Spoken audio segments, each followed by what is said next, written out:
Primero de Samuel, capítulo 1, versículo 21, y vamos a abarcar hasta el capítulo 2, versículo 11. Y el tema de hoy le he titulado Sirvamos en adoración al Señor. Así que vamos a comenzar leyendo el versículo 21, por favor, y vamos a ir haciendo pausas para ir explicando algunos aspectos importantes que podemos aprender de lo que la narrativa de Samuel nos está enseñando. Dice la Escritura: después subió el varón Elcana, o sea, fueron, Ana oró, Ana derramó su corazón delante del Señor, regresaron a su tierra y volvió otra vez el siguiente año, ¿verdad? Concibió, porque eso así terminó los versículos anteriores, y ahora Elcana otra vez está preparando el viaje familiar para ir en adoración a Shiloh o a Silo, donde estaba el tabernáculo de reunión. Entonces dice: después subió el varón Elcana con toda su familia para ofrecer a Jehová el sacrificio acostumbrado y su voto. Pero Ana no subió, sino dijo a su marido: yo no subiré hasta que el niño sea destetado, para que lo lleve y sea presentado delante de Jehová y se quede allá para siempre. Y Elcana su marido respondió: haz lo que bien te parezca, quédate hasta que lo destetes, solamente que cumpla Jehová su palabra. Y se quedó la mujer y crió a su hijo hasta que lo destetó. Ahora vamos aquí en el versículo 23 a hacer una pausa.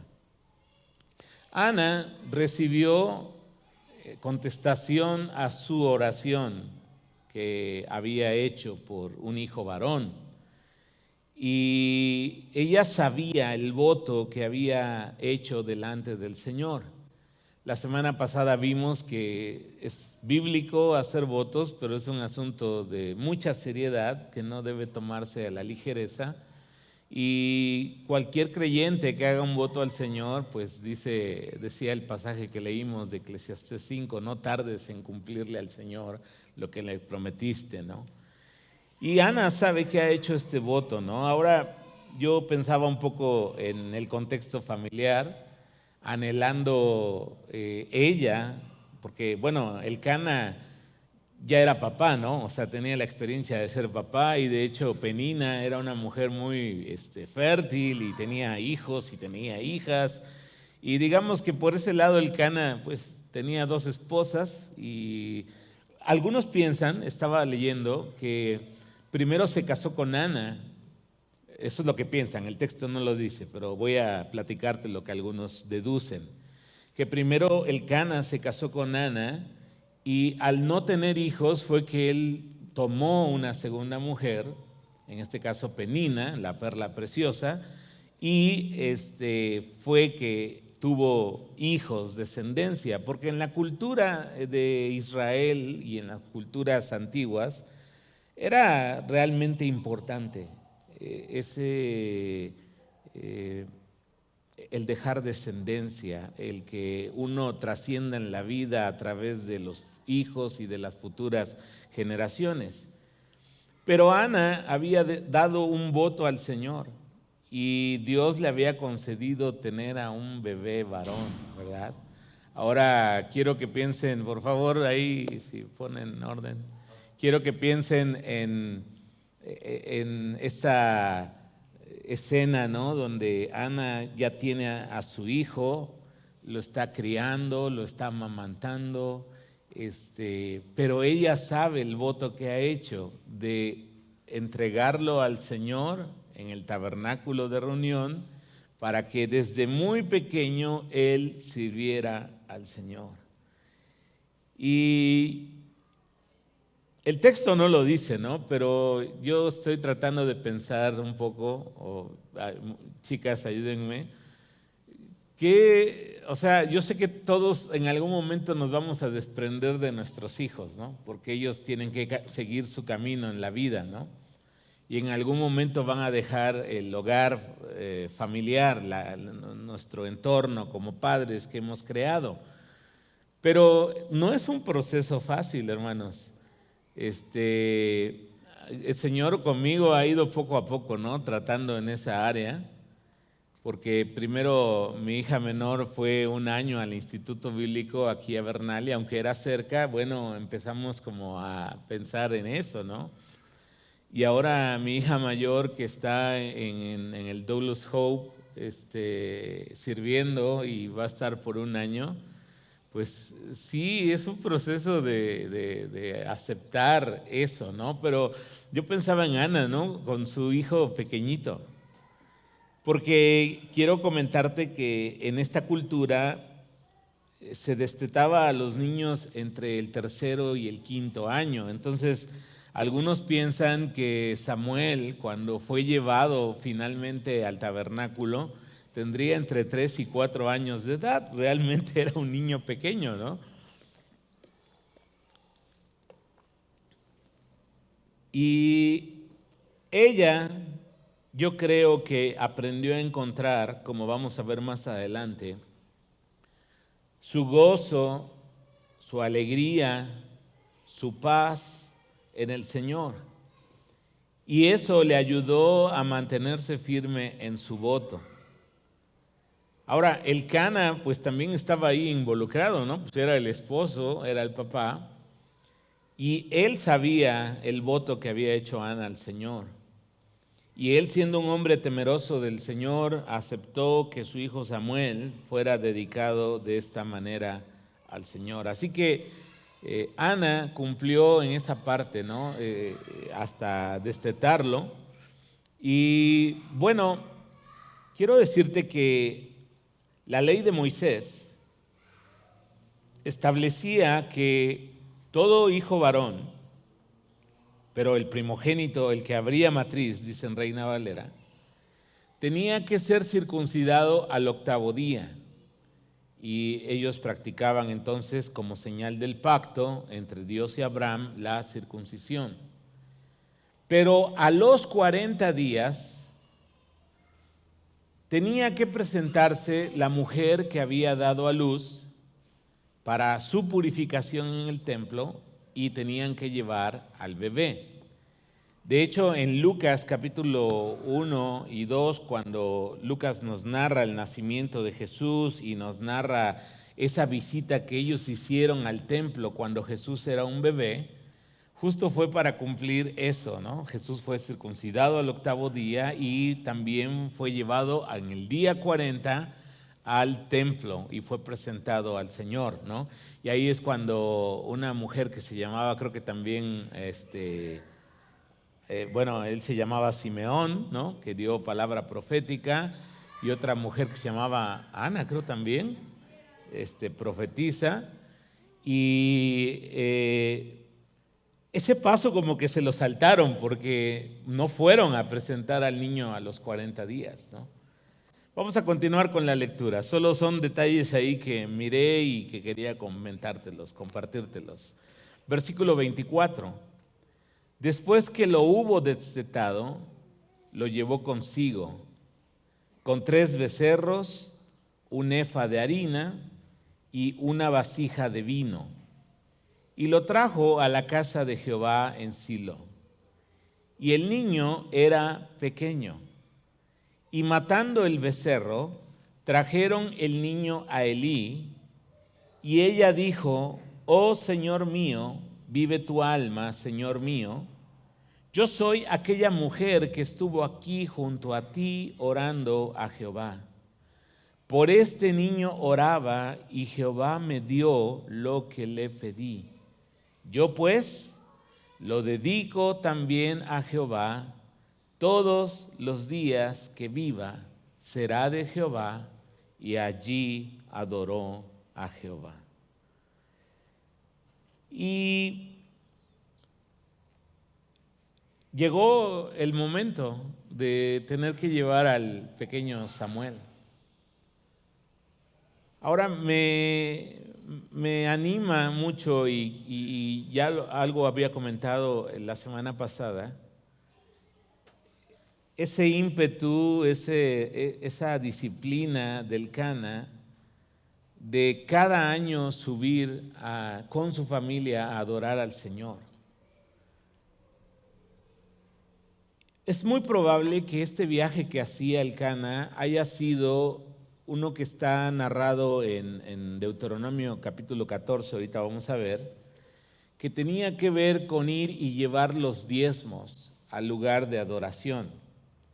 Porque recuerden que en el antiguo pacto de Dios con Israel, el diezmo sí era una obligación por varias razones. En primer lugar tiene que ver con el corazón, porque el corazón tiende a aferrarse a las cosas tangibles, a las cosas materiales.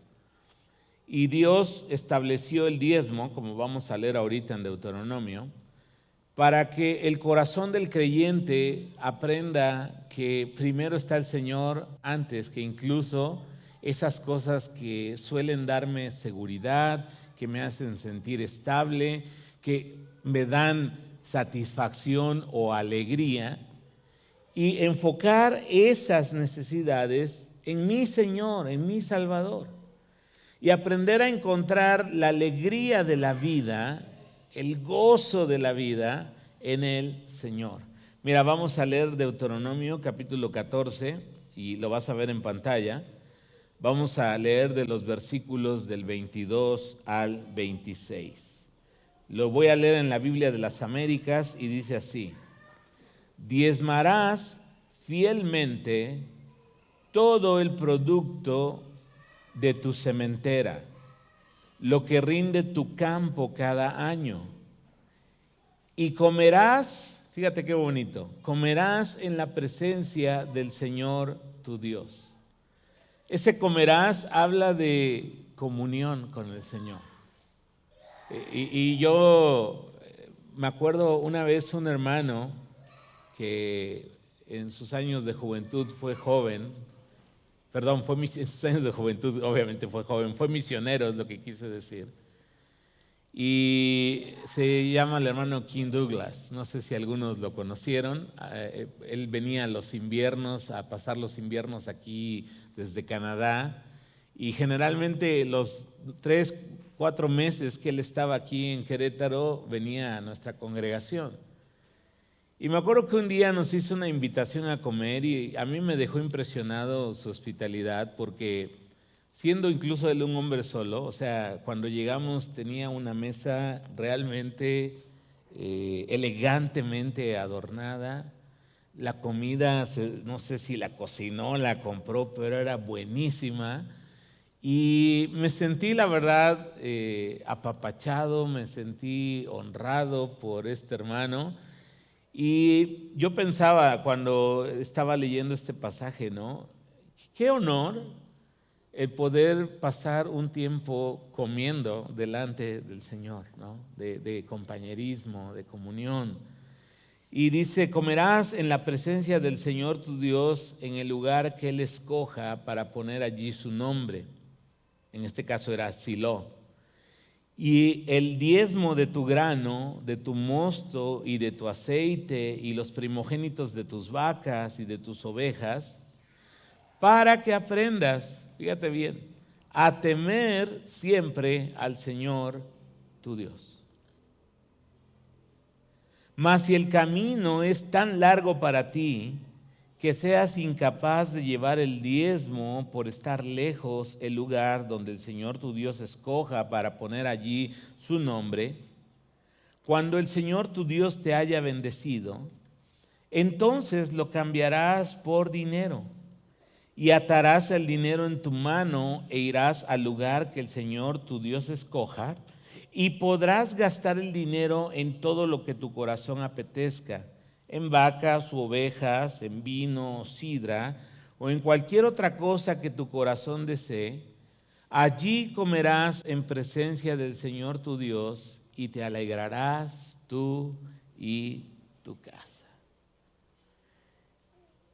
Y yo pienso, hermanos, que es un privilegio que el Señor nos dé la oportunidad de tener una amistad, una relación con Él. Creo que es un privilegio que a veces valoramos o no le damos el justo valor que debe tener.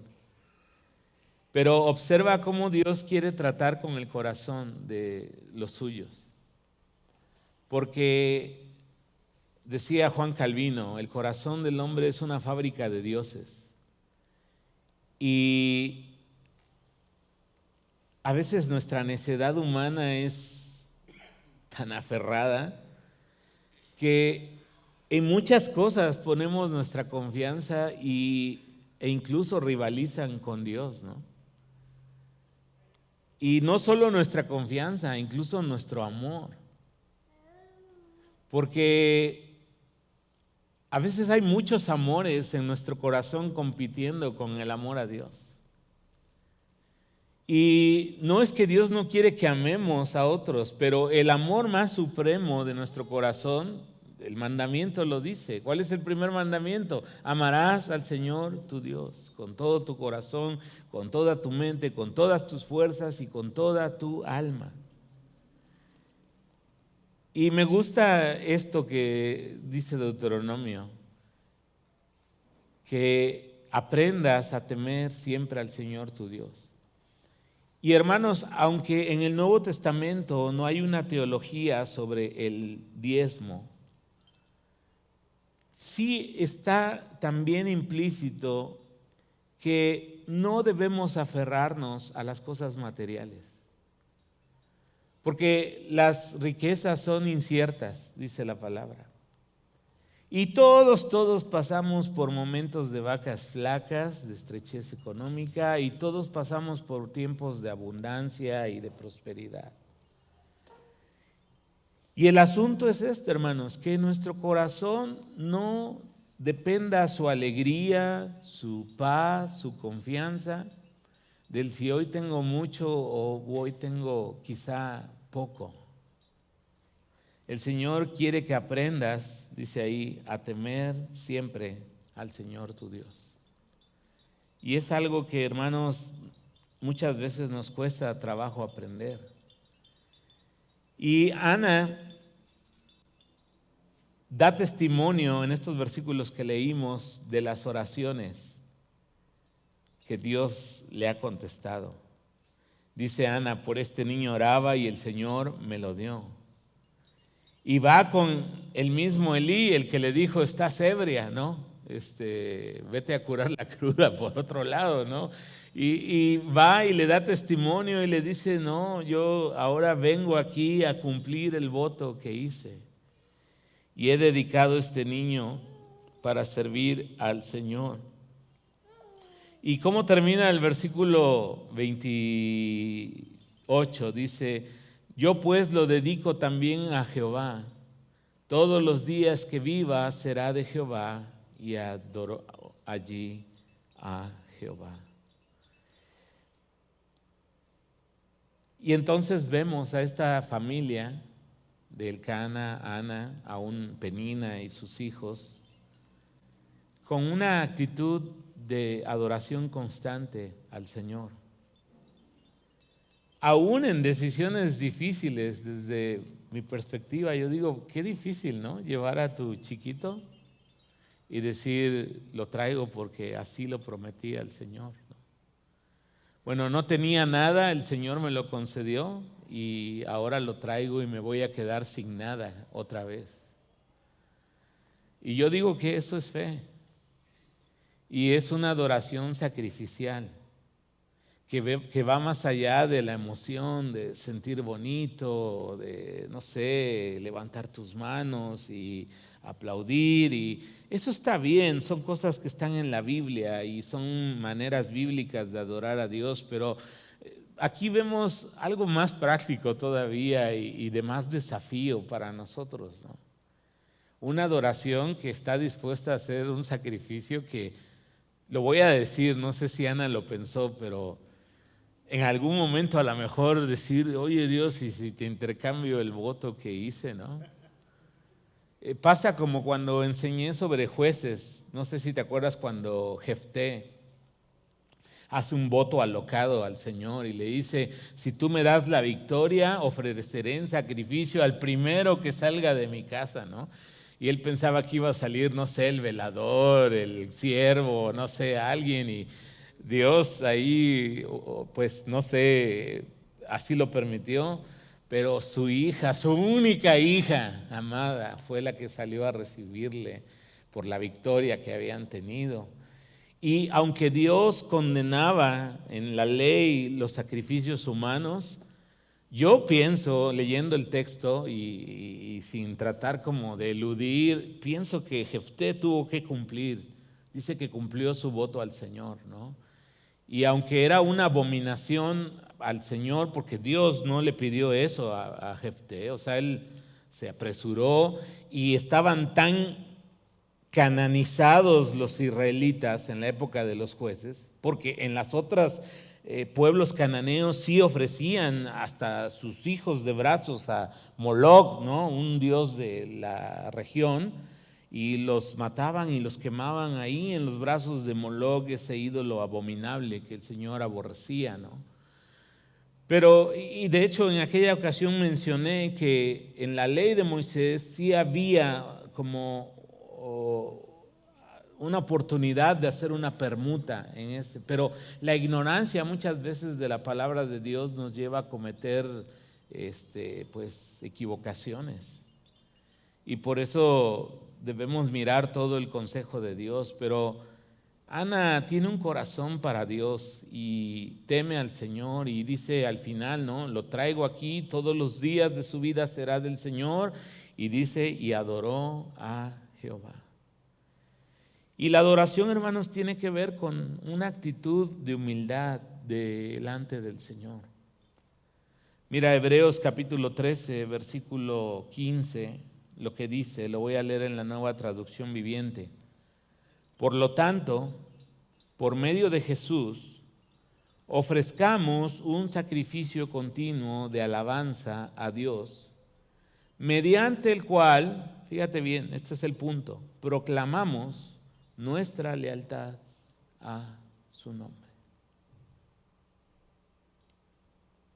Y es un desafío en los momentos difíciles, porque uno dice, bueno, yo espero que si sigo a Dios, pues todo me vaya bien.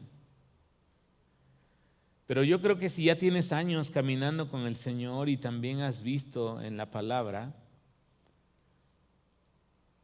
hay sufrimiento para el que sirve al Señor. Hay persecución, hay momentos de dolor, de angustia, situaciones que a veces no tienen una explicación. Y justo ahí es donde nuestro corazón debe tener su lealtad al Señor, sin importar lo que esté sucediendo. Porque yo pienso, ¿no?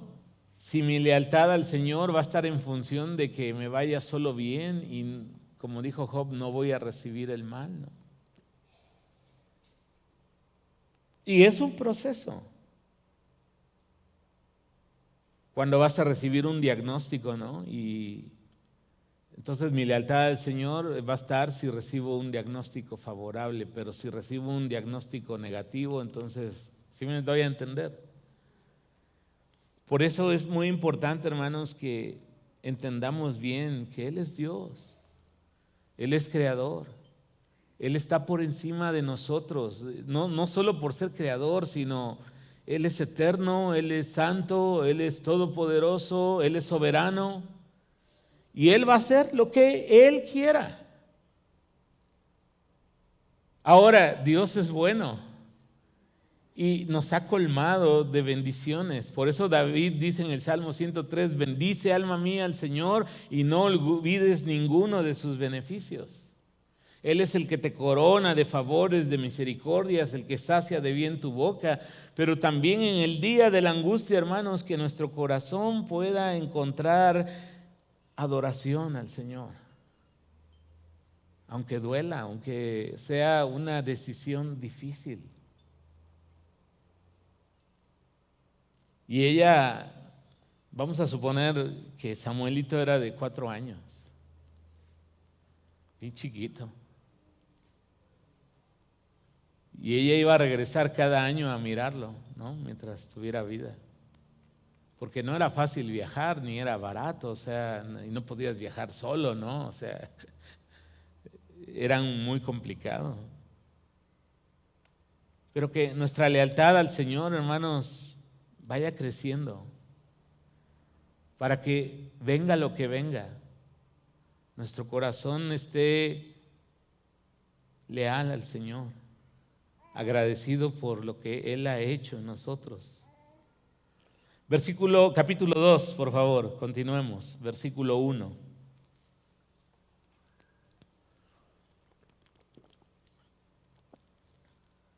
Y Ana oró y dijo: mi corazón se regocija en Jehová, mi poder se exalta en Jehová, mi boca se ensanchó sobre mis enemigos. Acuérdense que Penina era su rival, ¿no?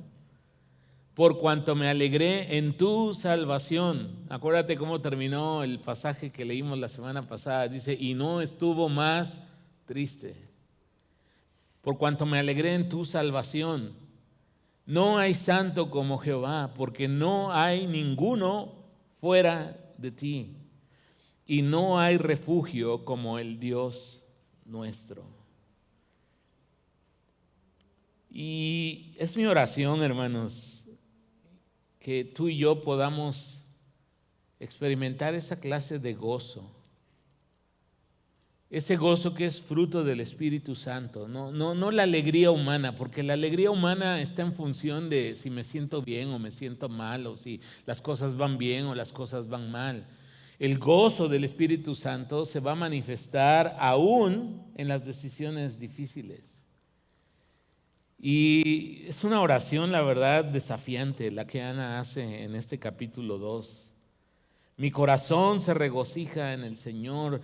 Yo reconozco que la fuente de mi gozo y de la alegría no es el tener hijos, sino el Dios a quien yo he conocido y que es mi Salvador. Y a lo mejor ahí podríamos colocarle nosotros, ¿no? O sea, Dios es la fuente de mi gozo y no el dinero, no la salud, no el que las cosas estén como yo quiero. Aprendamos a encontrar nuestro regocijo en el Señor. Pablo en varias ocasiones nos dice, regocijaos en el Señor siempre. Otra vez les digo, regocíjense en el Señor. Y uno pensaría que el apóstol Pablo siempre la pasó bien y solo se subía a un púlpito a enseñar la palabra, pero cuando uno ve, por ejemplo, en pasajes de Tesalonicenses, en 2 de Corintios capítulo 4, hemos pasado por hambre, por persecuciones, por estrechez, he sufrido 2, 3 naufragios, he sido azotado, o sea, uno dice, caray, o sea, el corazón de este hombre entiende perfectamente que está sirviendo a un Dios que es digno de nuestro amor y nuestra lealtad. Y Él es la fuente de nuestro gozo. En Hechos capítulo 16, cuando él y Silas fueron azotados en Filipos, te has de acordar, ¿no? Fueron arrojados al más fondo de los calabozos ahí de la cárcel. Ellos cantaban alabanzas al Señor.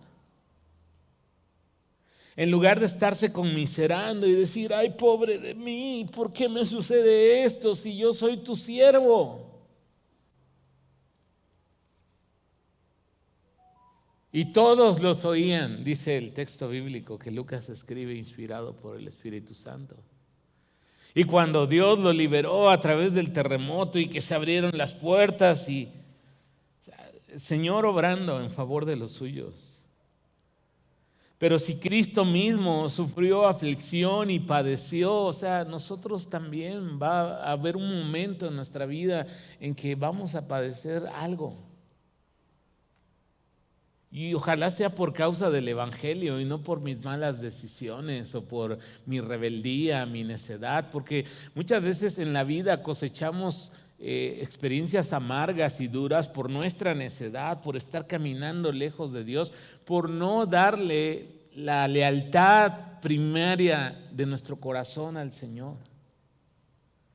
Y Ana se sentía fortalecida, se sentía respaldada por Dios de ese estigma social de ser estéril, y aún te aseguro que sintió finalmente paz con su rival. Y Dios la respaldó. Y Ana sabe que lo que ha sucedido no es obra más que del poder de Dios. Y dice, Dios es santo, Dios es sin igual, y Él es refugio para los que en Él confían. Mira lo que dice el Salmo 5, versículos 11 al 12. En NTV te lo voy a leer. Dice, pero que se alegren todos los que en ti se refugian, que canten alegres alabanzas por siempre. Cúbrelos con tu protección, para que todos los que aman, observa ahí, todos los que aman tu nombre estén llenos de alegría. Pues tú les bendices a los justos, oh Señor, y los rodeas con tu escudo de amor.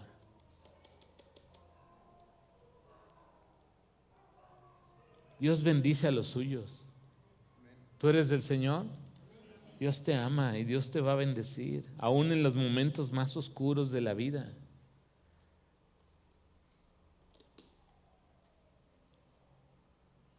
Versículo 3 del capítulo 2, por favor. Y ahora mira la oración de Ana. De hecho, cuando estaba leyendo esto, recordé otra oración muy similar, que es la del Magnificat de María en Lucas capítulo 1. Uno ve en estas oraciones corazones inquietos que desean que el Señor cambie la realidad perversa, la realidad malvada, la realidad triste que vive nuestro mundo. Porque, hermanos, vamos a leer ahorita los versículos, pero la verdad, viendo este mundo como es, no sé, pero te voy a decir lo que yo pienso. No me gustaría vivir para siempre en un mundo así como en el que vivimos. O sea, no solo por la enfermedad o el tema del dolor o el tema de la muerte, sino la maldad tan terrible que hay. Unos a otros haciéndose daño, unos a otros aborreciéndose. Mira, vamos a leer el versículo 3. No multipliquéis palabras de grandeza y altanería. Cesen las palabras arrogantes de vuestra boca, porque el Dios de todo saber es Jehová, y a Él toca el pesar las acciones. Los arcos de los fuertes fueron quebrados, y los débiles se ciñeron de poder. Los saciados se alquilaron por pan, y los hambrientos dejaron de tener hambre. Hasta la estéril ha dado a luz 7, y la que tenía muchos hijos languidece. No sé si eso llevaba dedicatoria para Penina, ¿verdad? Jehová mata y Él da vida. Él hace descender al Seol y hace subir. Jehová empobrece y Él enriquece, abate y enaltece. Y en estos versículos, hermanos, yo veo un llamado a la humildad para todos. Porque la verdad, yo creo que el pecado con el que más luchamos los seres humanos es la arrogancia.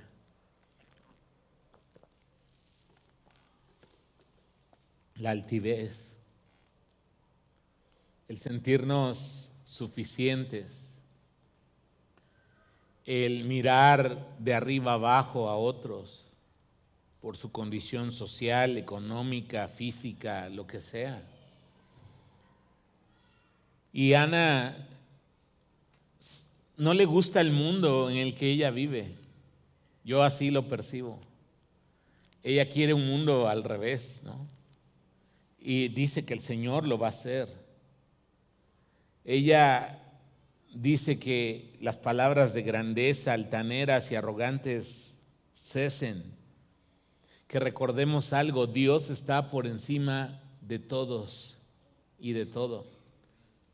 No importa si ahora está una persona en un lugar de poder o está en un lugar de humildad, Dios nos ve igualitos a todos. Y Él es el juez de todos los seres humanos. Y todos sin excepción, un día nos presentaremos ante nuestro Creador y tendremos que dar cuentas con Él. Los que somos de Él ahora en Cristo, nos presentaremos ante Él en el tribunal de Cristo. No para condenación, porque no hay condenación para los que están en Cristo Jesús, pero sí para evaluar, Dios va a pesar la calidad de nuestras obras.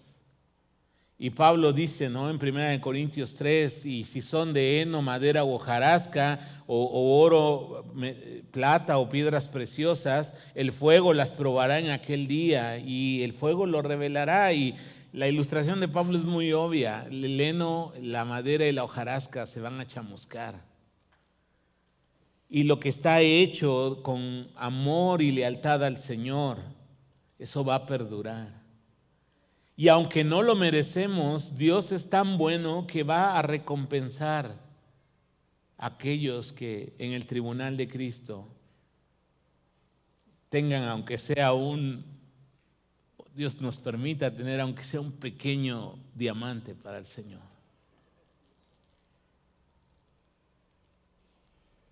Y finalmente, Dios aborrece la soberbia y la aplasta. Pero Él levanta al humilde. Y los contrastes que hace Ana, ¿no? Los que tenían ahora se alquilan, trabajan para solo el pan, ¿no? Y los que tenían hambre ahora están saciados. Y yo quiero que llegue ese mundo. Y ese mundo está prometido en el reino del Mesías, aquí en la tierra, donde habrá verdadera justicia, donde habrá verdadera paz, donde los seres humanos realmente veremos la bondad de Dios de una manera que no nos quedará duda de que Él es bueno. Mira lo que dice Primera de Pedro capítulo 5, la segunda parte del versículo 5 y el 6. Dice, revestíos de humildad, porque Dios, léelo conmigo, Dios resiste a los soberbios y da gracia a los humildes. Vamos a leer otra vez esa frase. Dios resiste a los soberbios y da gracia a los humildes. Y dice Pedro en el versículo 6, humillaos pues, ponte bajo la poderosa mano de Dios, para que Él os exalte cuando fuere tiempo. Y es un acto voluntario, o sea, es un imperativo, pero todos en algún momento nos dejamos llevar por la soberbia. Versículo 8 del capítulo 2 dice, mira lo que sigue diciendo Ana en su oración.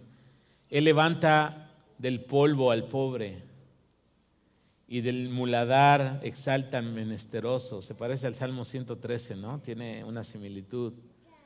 Para hacerle sentarse con príncipes y heredar un sitio de honor. Porque de Jehová son las columnas de la tierra y Él afirmó sobre ellas el mundo. Él guarda los pies de sus santos, mas los impíos perecen en tinieblas. Porque nadie será fuerte por su propia fuerza. Delante de Jehová serán quebrantados sus adversarios, y sobre ellos tronará desde los cielos. Jehová juzgará los confines de la tierra. Y mira lo que está diciendo Ana por el Espíritu Santo. Dará poder a su rey. Todavía no había rey en Israel. Y exaltará el poderío de su Mesías, su ungido, el Mesías de Israel.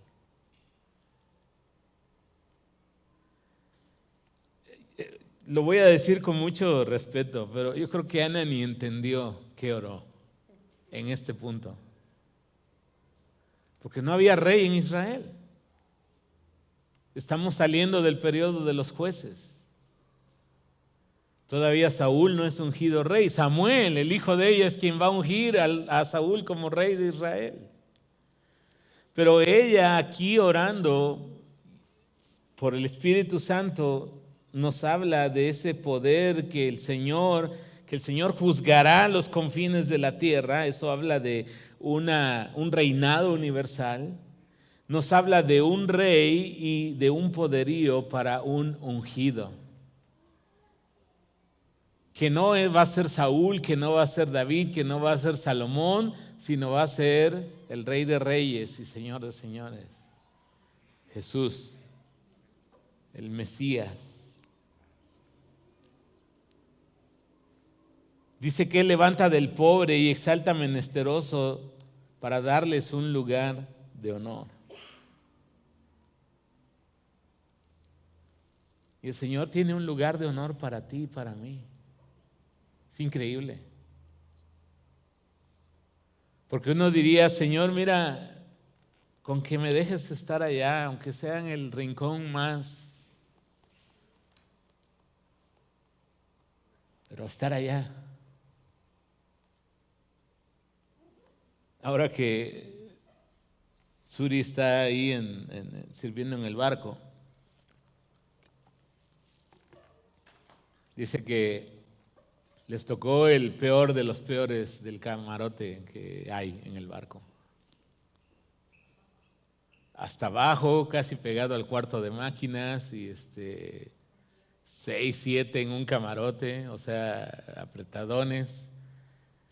Y dice que en agosto, como va a prolongar su estancia a un año, bueno, le suben de nivel, ¿no?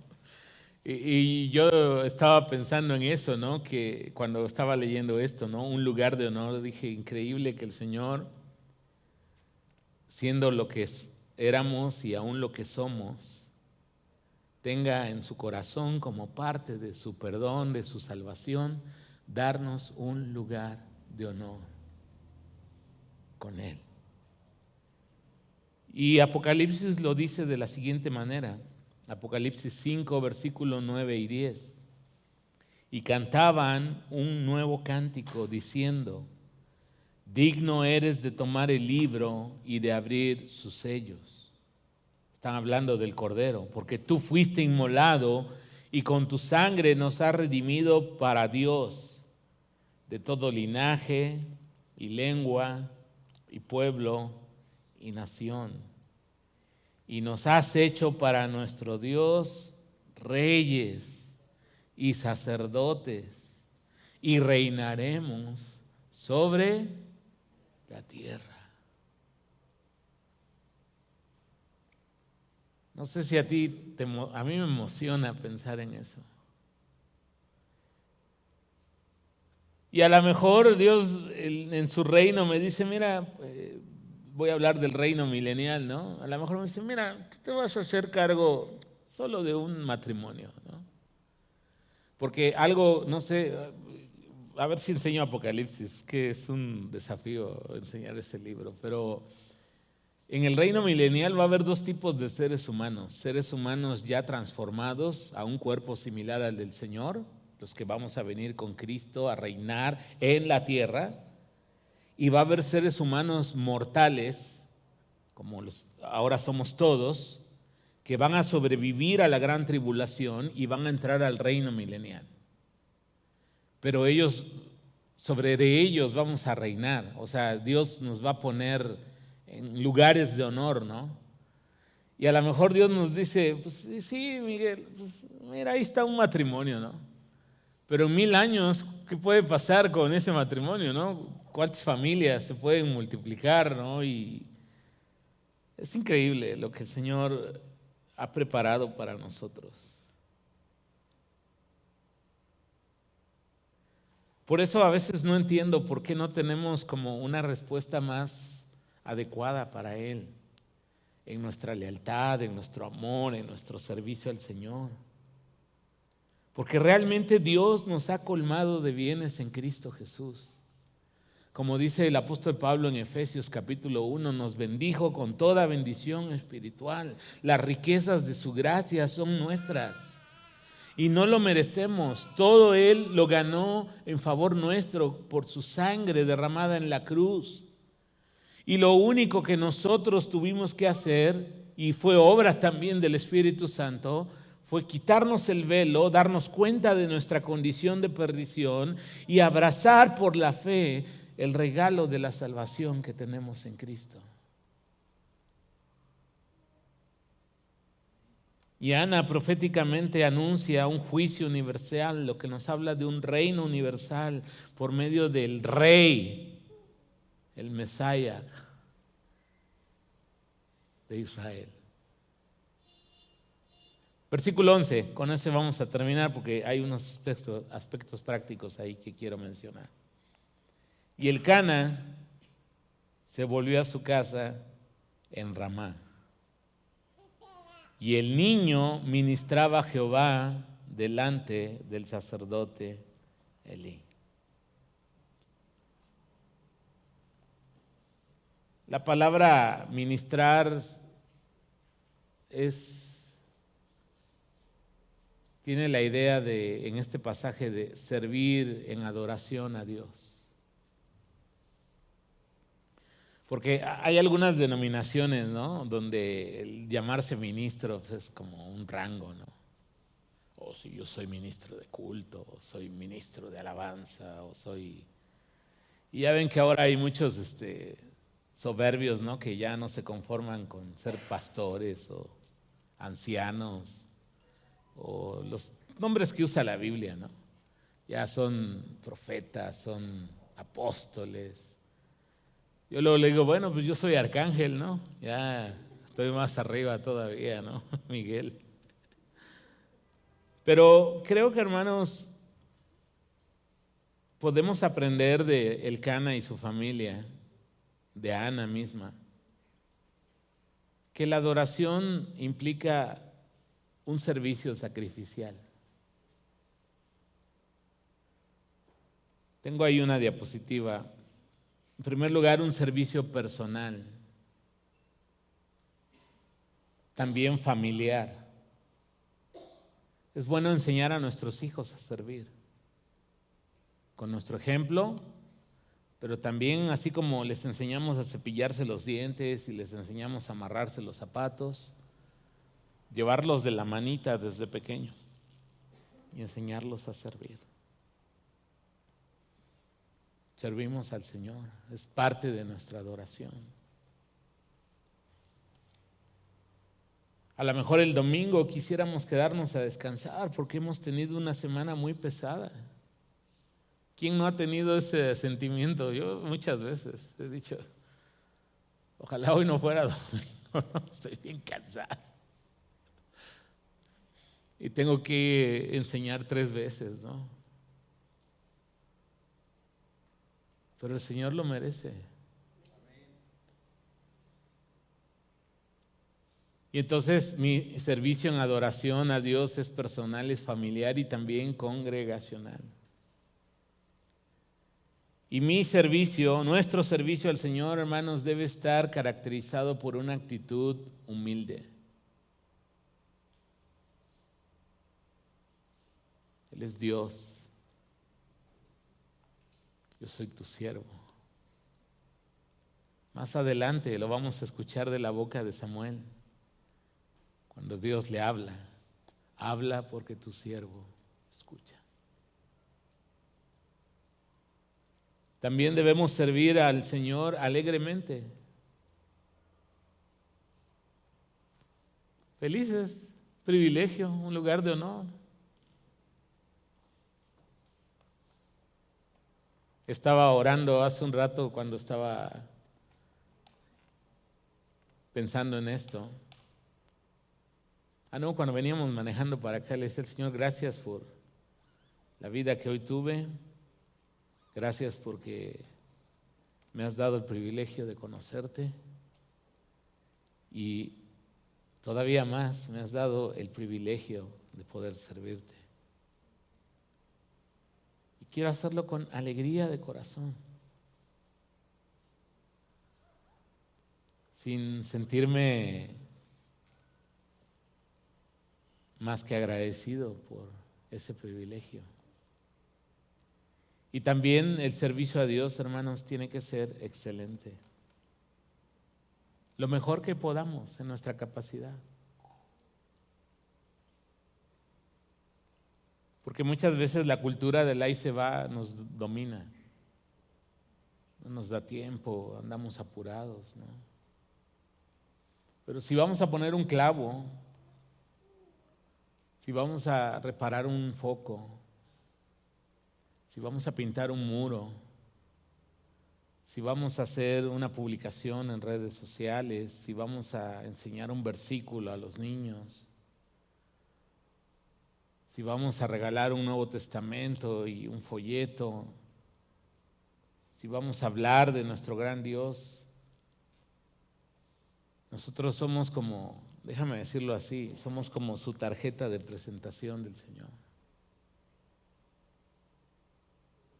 Y entonces lo que las personas ven en nosotros es lo que nosotros estamos reflejando de quién es Cristo y lo que ha hecho en favor nuestro, ¿no? Entonces, si las personas que no conocen a Dios nos ven quejándonos, nos ven con una actitud soberbia, ¿no? Ah, qué bueno soy para cantar o tocar, o eso, yo digo, ¿a poco sí creemos que impresionamos al Creador de todo lo que existe? No, porque uno luego ve a los artistoides, cristianoides, ¿no? Y toman toda la forma, o sea, a mí algunos hasta ni los escucho porque me molesta su forma de artista, ¿no?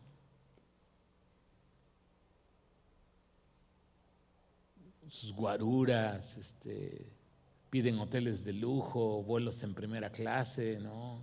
Ofrendas onerosas. Y yo digo, ¿y a poco la neta se la creen que impresionan al Creador del universo? ¿Cuál es la idea en la palabra, no? Esto es tuyo. Y dice, ¿no?, que se postran y ponen las coronas a los pies del Cordero. Porque solo Él merece la gloria y el honor. Cualquier gloria humana, o sea, es basura, hermano. En este tiempo de la inmediatez, un artista puede ser tendencia unos días y luego es olvidado para siempre. Así que, hermanos, el reto de hoy para nosotros es sirvamos en adoración al Señor. Que vayamos más allá de solo sentir que Dios nos ama y que le pedimos cosas. Y sí, eso está bien, Dios es bueno. Pero aprendamos del Cana y de Ana esa adoración sacrificial para su gloria. Oremos. Padre, te queremos agradecer